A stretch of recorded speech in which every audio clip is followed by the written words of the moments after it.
bakit hindi mo nilagay sa pangalawang report yung unang observasyon? Pinasa nila sa akin yun as ang inyong official report on that matter. One day before sa meeting. Bakit hindi mo dinala? Dahil hindi kami ang gumawa ng unang report. Sino ang gumawa? Kami yung barangay captain. Sabi ka hindi ikaw ang gumawa o ikaw ang gumawa? Sino ang gumawa ng unang report? Kaming tatlo. Kaya nga, bakit hindi yun ang dadalhin nyo?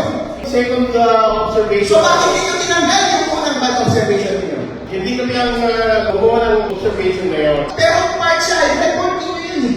Kayo mismo, sino ang pumirma sa unang report? Kayo yun, di ba? Hindi, Mr. Mayor. Pero kayo yun, meron pumirma sa barangay natin. Si Barangay Chairman. Hindi Chairman ako. So bakit kayo ginagawa? Dahil lamang nagkanda kayo ng pangalawa. Yun lamang ang dahilan. Ano pa dapat ang process natin? Siguro, yung pagkanda ng aming kasama is sa labas lang. Kahit na.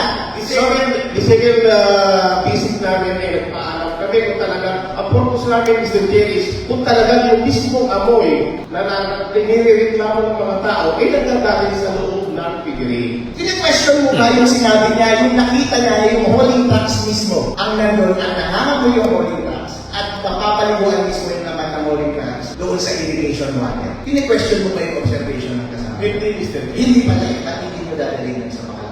Separate kasi. Separate. Nadadali yung report na yun. So, depende sa inyo kung ano ang dadalhin ninyo. Hindi, sir. Nagsabi naman kami parehas of course. Oo, iba yung pinasa ninyo ng una, iba yung pinasa ninyo